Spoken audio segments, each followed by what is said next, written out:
Games involving farming have been popular for a long time. Farmville practically took over everyone's Facebook pages for a time, and the Farming Simulator series has surpassed 90 million mobile downloads and 25 million copies for the PC and console versions sold so far. It's clear the genre is still very active. In today's Blast from the Past video, we're going to be talking about a favorite game of mine, which is often wrongly credited as being the first farming video game ever made. As always, let's start with the background.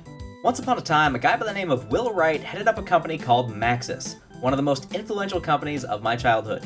Right up there with Nintendo and whoever makes those 20 years out-of-date social studies textbooks that are in all the Arizona public schools. Before the runaway success that was the Sims franchise, Will Wright's Maxis Studios was very well known for the similarly named but much more diverse Sim series. Beginning with SimCity, which let players design their own cities in open-ended gameplay, the franchise expanded to include many other games that followed a similar recipe. SimTown was a more kid-focused, small-town design game, which also tried to teach environmentalism. Similarly, SimIsle also included open-ended scenarios and a sandbox that tasked players with building on an island while maintaining the ecological balance.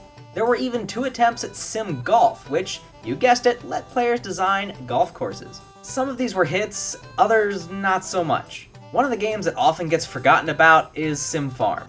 First released for MS-DOS in 1993, before getting the Windows treatment in 96, this game is often credited as the first farming game, but that is incorrect. If you guessed, or did a quick Google search and saw, that the SNES game Harvest Moon was the first farming game, well, then you've learned what I used to tell my students all the time. Google doesn't know everything. SimFarm beat Harvest Moon to release by 3 years, but its September release date just missed beating out a Turkish game called Umut Taylalidl, whose name I probably butchered, but which means Fields of Hope, and was released earlier that same year. For now, let's get back to SimFarm. Advertised as SimCity's country cousin, this game is exactly what you would expect. It's a light sim that tasks you with creating a farm.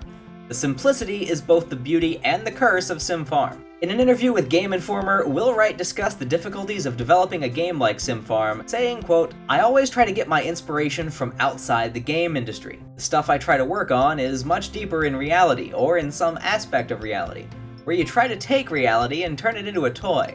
Now, to start transitioning from idea to development, Wright said that he began with the data structure. What data structure is going to represent all the different elements of the game? In your mind, you think, okay, how would these things interact? How would I expect that to play out? So taking that idea and building it into a data set, then turning that data into a program, is already a daunting task in its own right. But for sim games, it's a little more than that, because a sim game is meant to be more than just a data simulation. It's also supposed to be fun to play. In order to balance the simulation with fun gameplay, Wright says that he would, quote, "get the simulation running first, so that it felt like these test patterns that we developed were creating things that were really plausible as the dynamics were unfolding.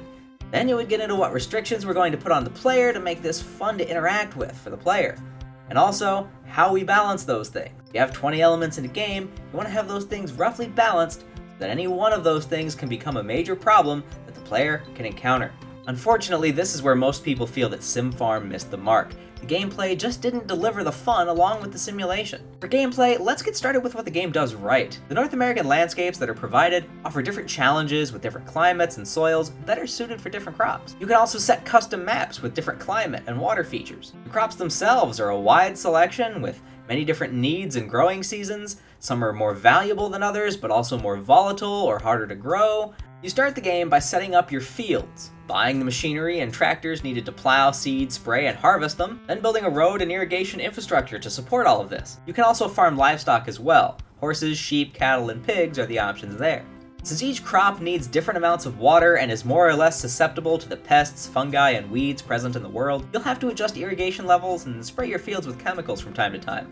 No organic farming here. As the time passes, the market price for each crop goes up and down, just like in real life. You can lock in the price by agreeing to a futures sale, scoring a higher price for your crop, but will lose out if the price eventually goes higher, since you already locked in a lower price. Once the crop sells, it is automatically replanted unless you manually tell it to switch to a different one. And here's where the problems begin.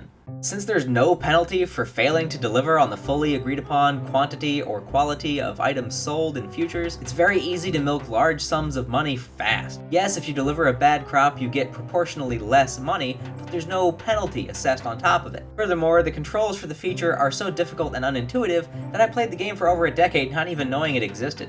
This removes price fluctuation entirely as a problem that needs to be overcome by the player, and lessens the effects of fields being overrun by pests, fungi, and weeds, since you'll always be able to afford to spray. The only real challenge is making sure you've kept enough money saved up for Uncle Sam come tax day, and trying to grow faster than the town next door, which gobbles up land quicker than Saudi-owned alfalfa farms deplete Arizona's water table. Monte, you guys can all go to hell. SimFarm essentially breaks Will Wright's own rules about what makes a game fun, by throwing off the balance between the simulation's functionality and data authenticity versus the gameplay obstacles that are supposed to provide a dynamic challenge to the player. While the game can be fun if you restrict yourself from futures trading and place rules on what kind of crops you'll try to survive growing, it gets stale a lot faster than most other games in the Sim franchise, which is why it's so often forgotten.